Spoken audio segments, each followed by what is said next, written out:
መምህራን ትግራይ ብጆኖሳይዳዊ ኩናት ዝበጽሖም ሃስያት ተጻዊሮም ዜጋታት ኣብ ምህናጽ ብሄራዊ ሓላፍነቶም ይፍጽሙ ከም ዘለዉ ዝገለጹ ሓላፍ ቢሮ ትምህርቲ ትግራይ ዶክተር ኪሮስ ጉዕሽ መሃያን ካልኦት ንስራሕ ዘድልዩ ነገራት ኣብ ዘይተማልአሉ ህሞት ኮይኖም ዜጋታት ይሃንጹን ዘለዉ መምህራን ኣፍልጦን ምስጋናን ንምሃብ ዝዓለመ ሽልማት ብብርኪ ክልል ከም ዝተዳለወ ይገልጹ። መምህራን ትግራይ መምህርነት ሙያዊ ግዴታኦም ስለ ዝኾነ ጥራሕ እንተይኮነስ መምህርነት ህንጸት ወለዶ ኣካል ገይሮም ኣካልቲ ብሄራዊ ተቓልሲ ኣካልቲ ብሄራዊ ተጋድሎ ገይሮም ሓሲቦም ንባዕሎም እውን ከም ብሄራዊ ተጋድልቲ ሓሲቦም መሃያ እውን ብኸምዚ ነተጣጠበ ብኣግባቡ ከይተኸፈሎም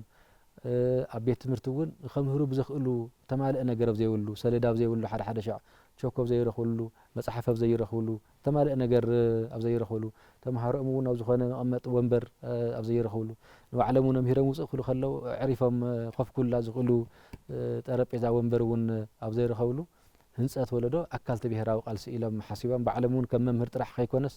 ከም ሓደ ተጋዳላይ ከም ሓደ ብሄራዊ ተጋደልቲ እውን ሓሲቦም የምህሩ ስለ ዘለው ኢናት ናይ ሽልማት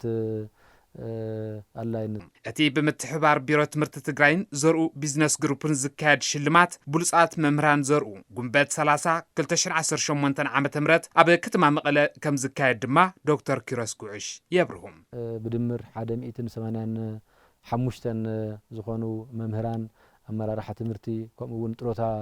ዝወጹ ጽቡቕ ስራሕ እንዳሰርሑ መጽዮም ሕዚ ከዓ ጥሮታ ዝወጹ መምህራን ሓዊስና ንሽልመሉ እሞ ለዘብ ከምዚ ዝበለ ጸገም ኮይኖም ይሰርሑ ንዘለዉ መምህራን ኣጆኹም ክንብል ግን ዝሰምዙ ጉንበት እዚስ ናይ ምስጋና ወርሒ ክንገብሮ ናይ ምስጋና ሰሙናት ክንገብሮ ሕድሕድ ሰብ ዝፈትዎ መምህሩ ንዘምህርዎ መምህራን እንዳደወለ ይቕኒየለይ ክብል ሳላኹም እየ ከምዚ ገይረ ሰብ ኮይነ ሳላኹም እየ ናብዚ በፂሐ ከምዚ ኣገርኩም ስለዘምሃርኩምኒ ከምዚ ኣገርኩም ስለዝመዓድኩምኒ ከምዚ ኣኾንኩም ኣርኣያ ስለዝኾንኩምኒ ኣነ እውን ናብዚ በፂሐ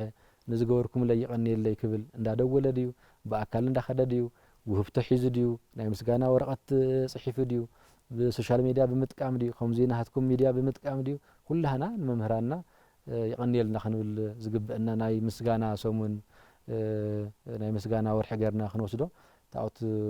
ጉንበት 30 ድማ ናይ መጠቃለሊ ሽልማት ተውዚየ መቐለ ዝካየደሉ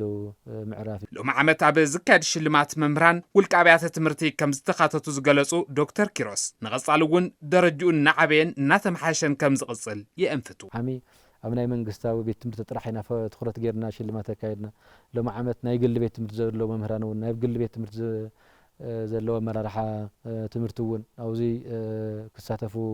ጌርና ሙያ መምህርነት ጥሮታ ወፂኻ እውን ደው ዘብል ከም ዘይኮነን እቲ ህይወቶም ሙሉእ ዘገልገልዎ ሙያ ዝርሳዕ ከም ዘይኮነን ንምግላጽ ብምዕላም ጥሮታ ንዝወፁ መምህራን እውን ሽልማት መሃብ ኣድላይ ኮይኑ ከም ዝተረኸበ ዶክተር ኪሮስ ጉዕሽ ይሕብሩ። ሎሚ ዓመት እውን ከምኡ 7 ብጥሮታ ተሰናወቱ ኣብዚ ዓመት እዚ ማለት እዩ ካብ ዓሚ ሽልማት እስካዕ ዝሕዘብ ዘሎ ግዜ ብጥሮታ ተሰናወቱ ምስጉናት መምህራን ኢና ክንሽልም። እቲ ሽልማት መምህራን ትግራይ ተራእዩ ዝጠፍእ ዘይኮነስ ናብ ደረጃ ፋውንዴሽን ዓብዩ በብግዚኡ ንመምህራን ኣፍልጦ ንምሃብ ንምትብባዕን ብእታወታትን ዓቕምን ተጠናኺሩ ንክቕጽል ከም ዝስራሕ ድማ